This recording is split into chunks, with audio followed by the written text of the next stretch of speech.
Salut les Goomsers et bienvenue au troisième épisode de Gooms on Air. Alors, pour ce troisième épisode, dans un premier temps, nous allons parler de la saga Star Wars, de la saga Matrix, excusez-moi. Et ensuite, dans un second temps, Nassim va nous présenter le jeu du survival otaku. Est-ce que tu veux nous en dire plus ou on garde la surprise ? Bah déjà bonjour à tous, merci de m'avoir présenté Gooms, c'est sympa d'oublier ces refs, y'a aucun problème. Ouais bah après on va jouer ensemble au jeu de l'aventure otaku ou toi c'était quoi que je l'avais nommé comment au début après ? Survival otaku. C'est un jeu de survie entre guillemets, on va jouer ensemble, on va devoir faire des choix et on va voir si on survit ou pas à la fin. Donc on revient après, ça sera tout à la fin, donc restez avec nous si vous voulez jouer avec nous. Mais avant ça, Nassim, est-ce que toi, tu vas très bien ? Bah écoute, franchement, là je vais très bien. On a quoi? On a 6 ou 7 jours de ramadan là, je sais plus trop. Bon bah dans tous les cas, bah on fait comme on peut. On se repose beaucoup et puis même si je fais rien, enfin pas grand chose en tout cas en termes physiques, tu vois. Bah je me sens quand même un peu fatigué, tu vois, mine de rien. Mais bon, à côté de ça, tout va bien. Et toi, Gooms, comment ça se passe? Bah moi, en vrai, ma journée type pendant ce ramadan, c'est je me lève aux alentours de 9h, 9h, 9h30. Je fais mon petit sport parce que ça y est, j'ai enfin passé le cap. Je fais maintenant mon petit sport vers, comme j'avais dit, hein, vers 11h midi. Bon après, je suis bien cuit. Après, je prends ma petite douche. Et après, je m'amuse aussi sur Audacity. Et d'ailleurs, sur Audacity, j'ai découvert le l'autotune. Oh putain, il aurait jamais dû découvrir ça, les gars. Je vous dis que c'est vraiment fameux. Il nous a saoulé avec ça toute l'après-midi. Il s'est amusé avec les mêmes trucs. C'était l'enfer. Alors, ouais, c'est quoi? On va partir sur un petit extrait d'autotune dans 3, 2, 1, c'est parti. Habibi, Habibi. Habibi, Habibi.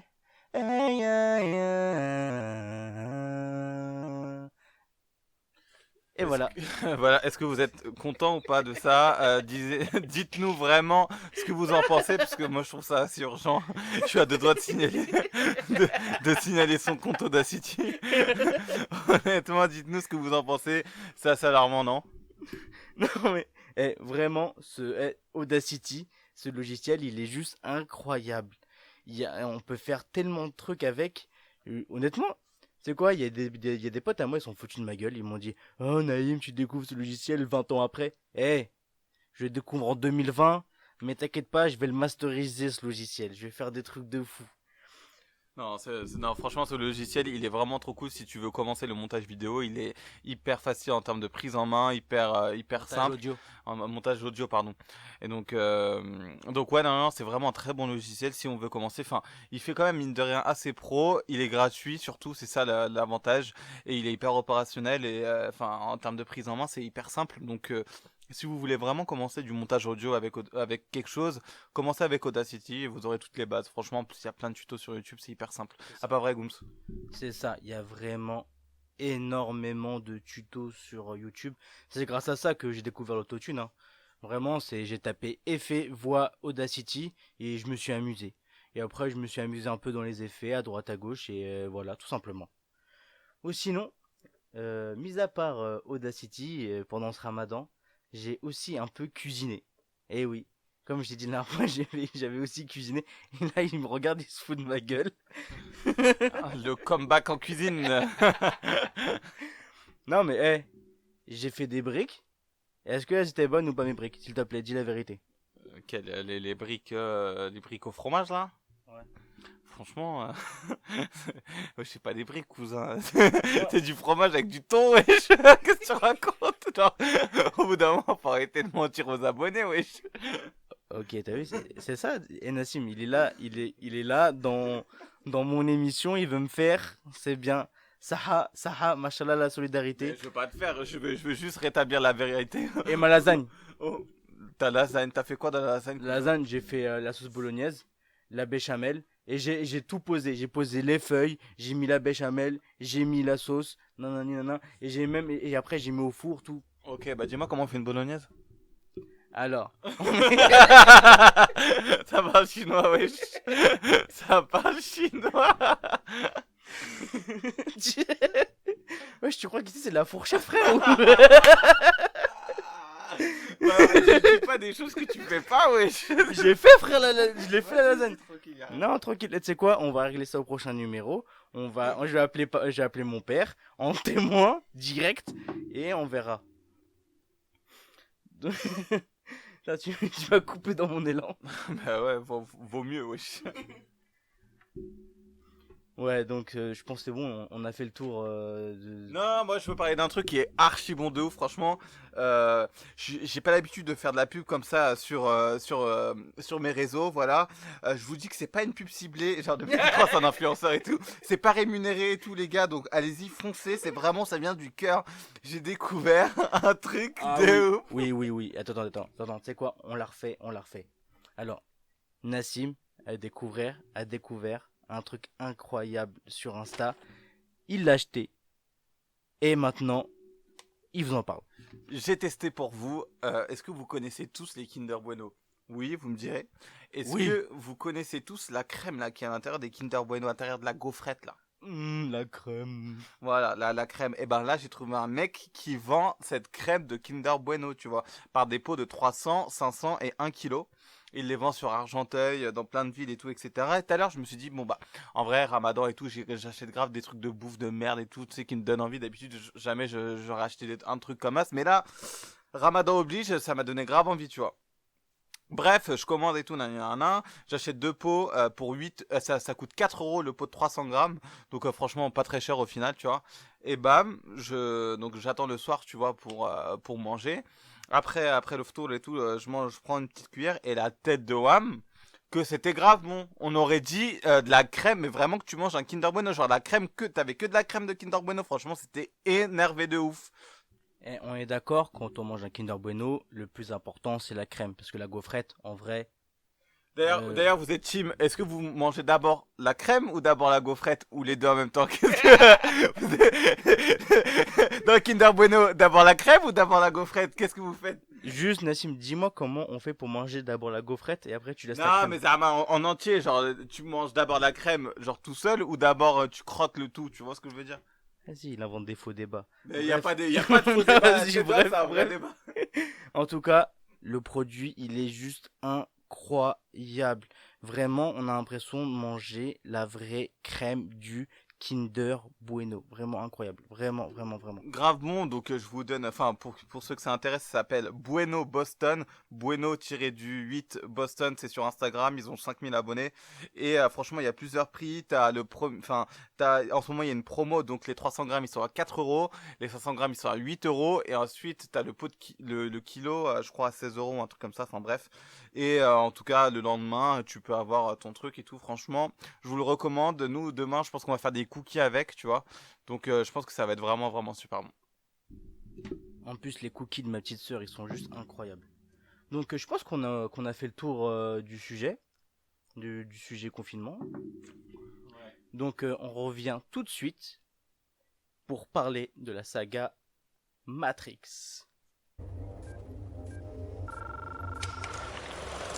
Je sais que vous êtes là. Je sens votre présence. Je sais que vous avez peur. Et nous voilà de retour pour parler de la saga Matrix. Pour tous ceux qui me connaissent depuis un petit moment, vous savez que la saga Matrix, c'est ma saga. Et donc, qu'est-ce que c'est que Matrix? Alors, Matrix, pour moi, c'est un peu un film d'anticipation, dans le sens où c'est voici ce qui pourrait arriver si on continue notre course à l'IA. L'IA, donc, c'est l'intelligence artificielle. Et bien évidemment, dans tout ça, c'est aussi beaucoup mélangé avec de la science-fiction. Donc là, on va faire juste un petit topo sur l'histoire. Donc Matrix, dans la saga Matrix, on suit les péripéties de Thomas Anderson, qui est un jeune employé de bureau, qui se fait aussi appeler Neo sur le net, Et d'ailleurs, le nom Néo, on en viendra juste après parce que le choix de ce nom-là, il est ultra intéressant. Donc cet employé sent que quelque chose va pas bien. Il sent qu'il y a des choses qui vont pas bien. Et il se pose des questions. Est-ce qu'il est en train de rêver ou si c'est la réalité? Et d'ailleurs, on s'est déjà tous posé cette question-là. Est-ce qu'on vit un rêve éveillé ou pas? Est-ce que, euh, est-ce que ce que je vis jusqu'à maintenant, c'était la réalité ou c'était juste un rêve? Et imagine, je me réveille et tout ce qui s'est passé en fait, c'était juste de l'imaginaire, des choses comme ça. Et donc, on se rend compte plus tard dans le premier film que ce Néo-là, il a raison.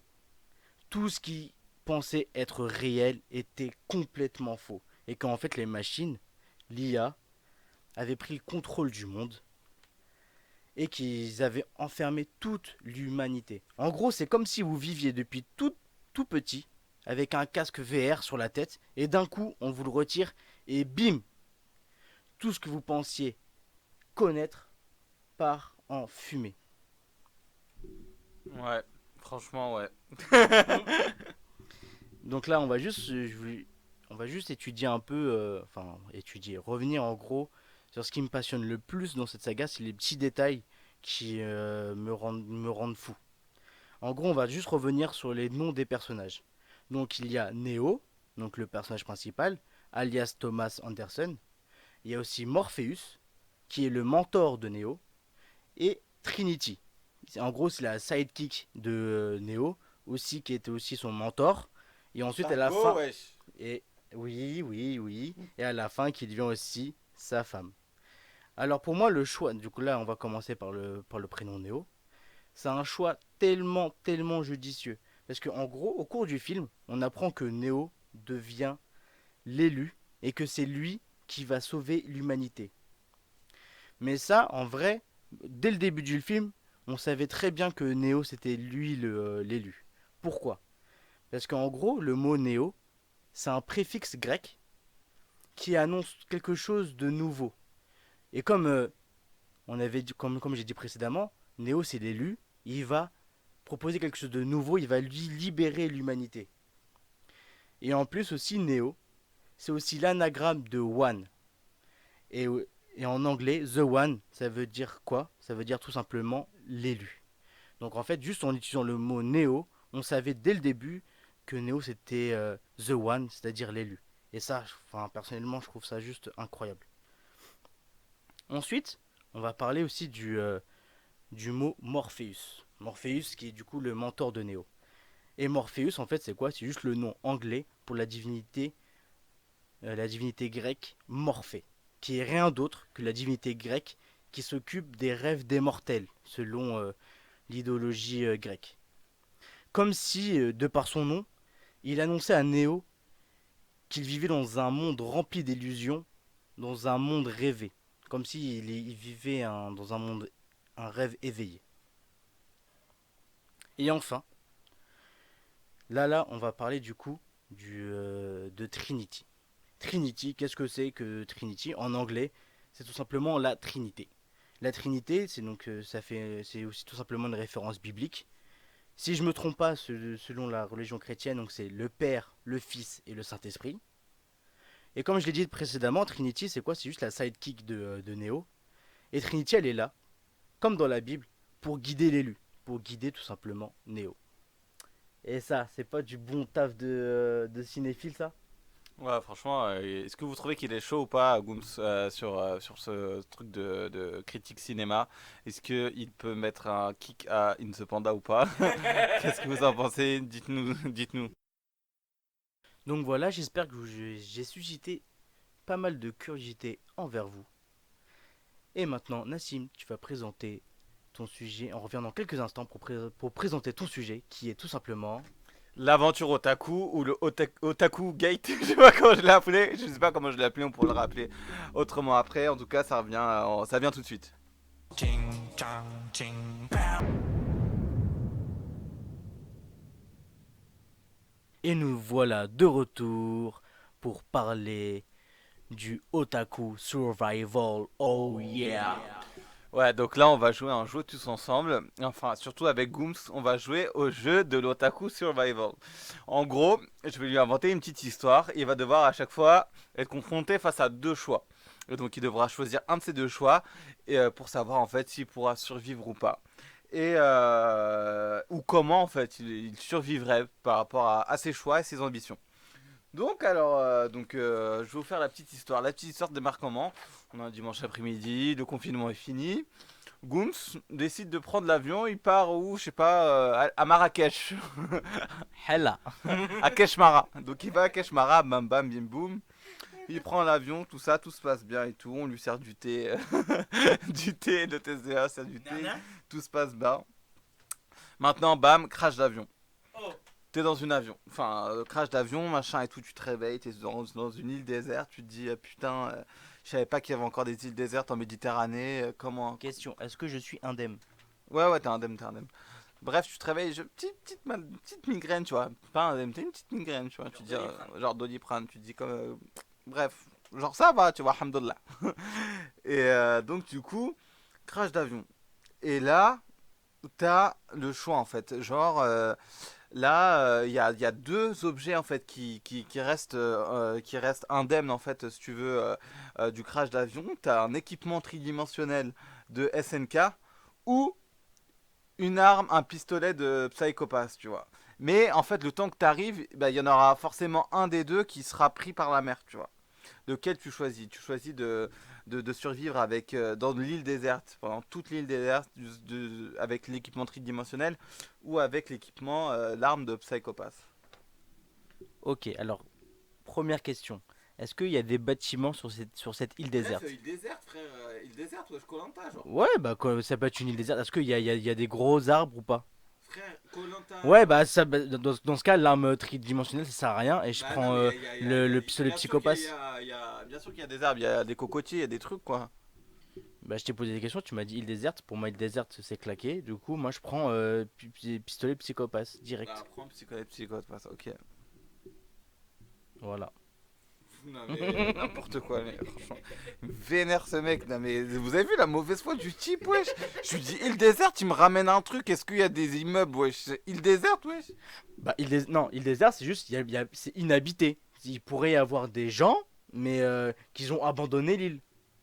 Ouais, le mec il a trop regardé ces 100 là, The 100 ou je sais pas quoi, frère, il veut imaginer des gens confinés partout, vas-y, bref.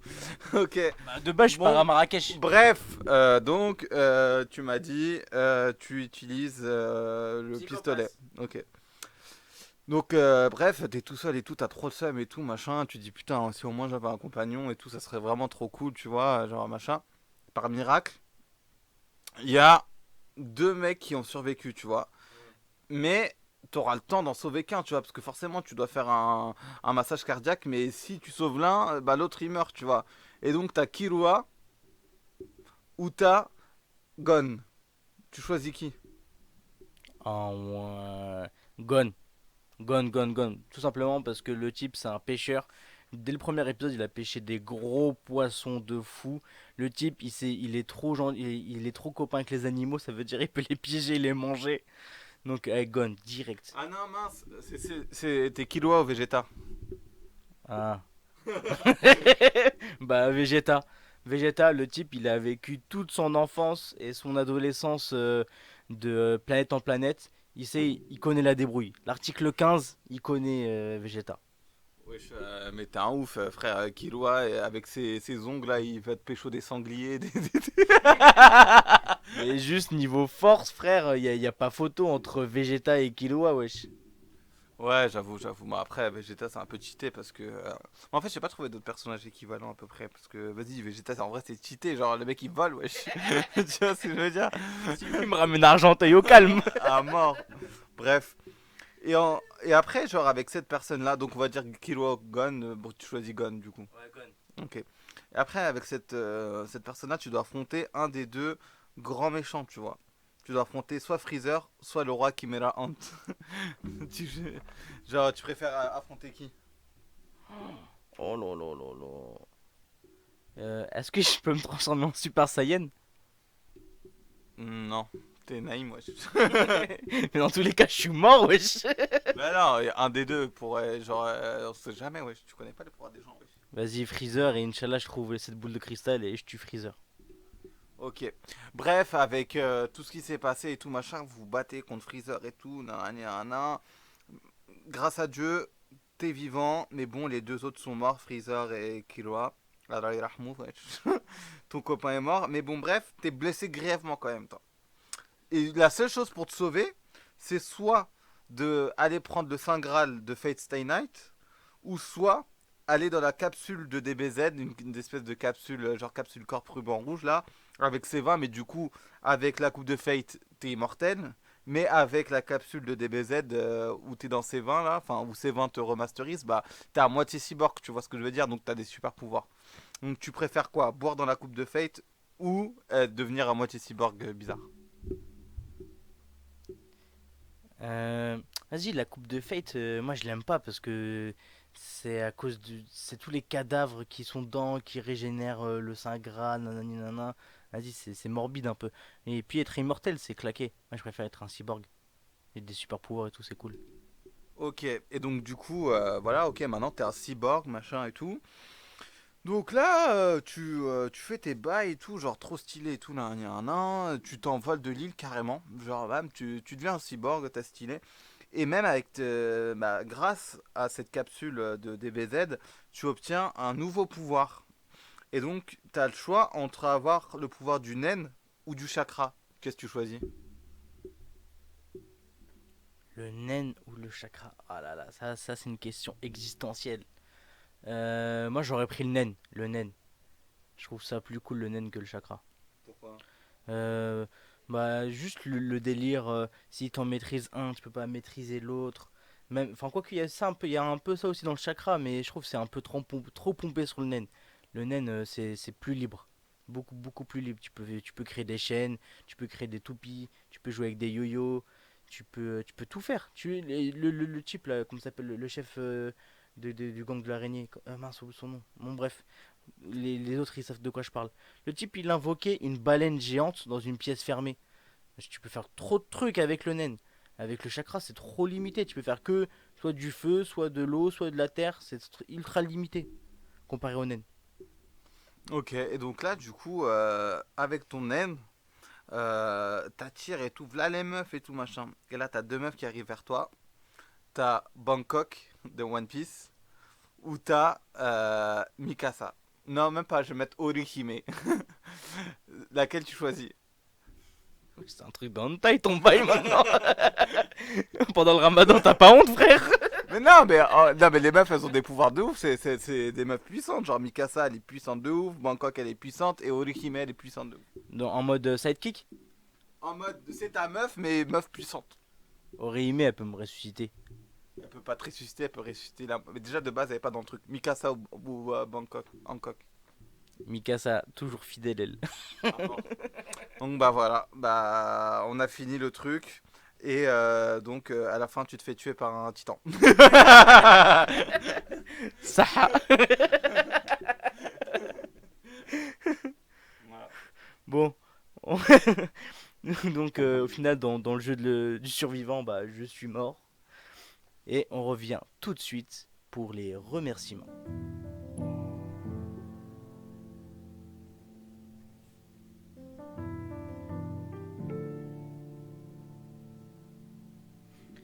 Et nous voilà de retour pour la phase des remerciements. Et donc tout simplement déjà un grand merci. Maintenant l'épisode 1 je crois ça a plus de 100 vues, un truc comme ça. Et honnêtement je m'y attendais grave pas. Moi je pensais avoir allez, 15-16 vues, pas plus. Et en avoir 10 fois plus que prévu, limite ça fait ultra chaud au cœur. Est-ce que tu es d'accord avec moi Nas? Ça fait plaisir. Ça fait plaisir. Ça fait plaisir de ouf. En tout cas, merci de nous soutenir. Franchement, l'épisode 1, est, comme tu l'as dit, il a plus de 120 vues, quelque chose comme ça. L'épisode 2, en quelques jours, il a rattrapé l'épisode 1. Franchement, top. Merci à vous de tout le soutien que vous nous donnez, de toute la support.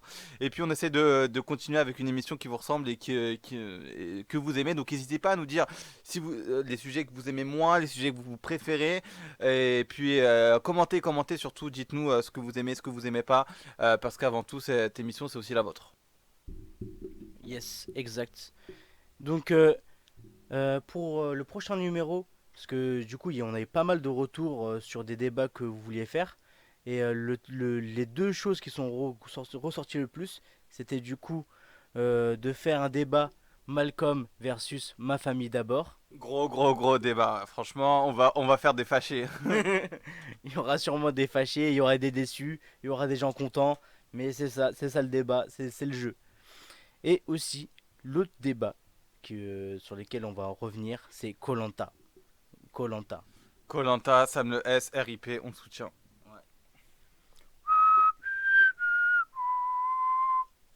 Pour toi, Sam. En tout cas, merci beaucoup à tous et on se retrouve très vite pour un autre numéro de Gooms on Air. Oh yeah.